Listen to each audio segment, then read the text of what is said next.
Bonjour, je me présente, Geneviève Taillon, propriétaire de la compagnie A-Elite Design. Les produits que j'offre, c'est des vêtements de sport, soit pour la gymnastique, la danse, j'ai fait un peu de nage synchronisée aussi, mais c'est tous des vêtements qui sont reliés au sport. La clientèle cible, j'ai deux clientèles cibles. Ici au Québec, j'ai des clubs de gymnastique, des écoles de danse. Puis à part ça, mon autre clientèle cible, mais c'est sur Etsy. Ça ici, c'est mon site Etsy. C'est une plateforme américaine où est-ce qu'on peut vendre internationalement. Puis toutes les fiches produits sont dessus.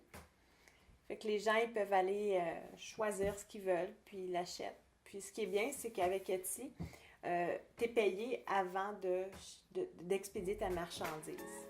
Donc, Etsy protège les acheteurs et les vendeurs. Donc, on peut vendre et acheter en toute confiance grâce à Etsy. Je vends partout. Je vends en Australie, j'ai vendu en Thaïlande, à Hong Kong, en Alaska, mais 95% de mes ventes sont aux États-Unis. Ce qui me démarque au niveau de mes concurrents, c'est beaucoup la personnalisation. C'est que chaque maillot qui peut être acheté peut être confectionné sur mesure. Les gens peuvent me donner les mesures qu'ils ont besoin. Si la fille est un peu plus grande, un peu plus mince, moi je vais ajuster le maillot en fonction de ce qu'ils ont besoin.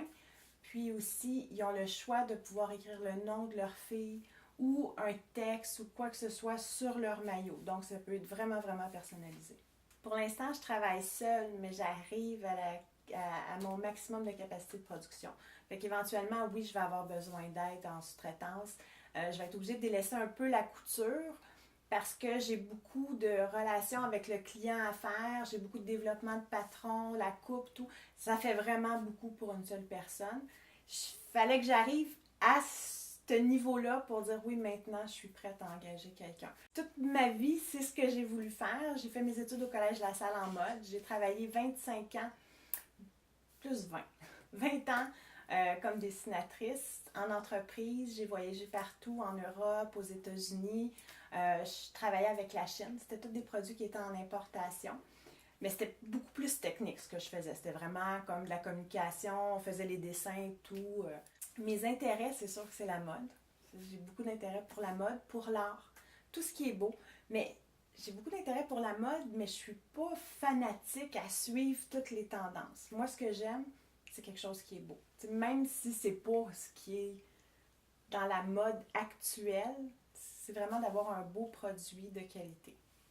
Puis mes autres intérêts aussi, c'est le sport, les enfants. Moi, mes enfants, c'est super important. Puis tout ce qui est relié à la condition physique, au bien-être. Mon entreprise, comment qu'elle est née? Moi, ça fait depuis que je suis toute petite que je vais être dessinatrice de mode, mais aussi que je voulais être mon propre employeur, que je voulais comme être à mon compte. De trouver qu'est-ce qui allait vraiment fonctionner pour moi comme entrepreneur, c'était pas évident.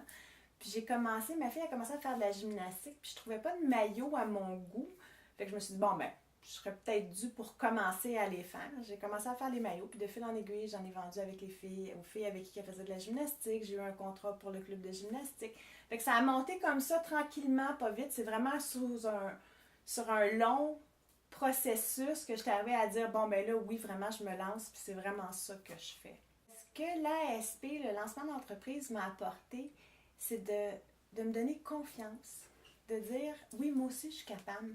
Parce que quand on se lance en entreprise, c'est sûr qu'on a un projet, on y croit, mais on a toujours un doute au fond de nous de dire est-ce que je suis vraiment capable, moi, de faire ça?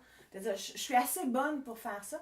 C'est surtout d'aller confirmer le doute qu'on a en nous qu'on est capable d'être un entrepreneur. C'est sûr que il y a des défis à surmonter. Quand tu es entrepreneur, s'il y a un problème, tu es 100% responsable du problème puis tu dois le régler.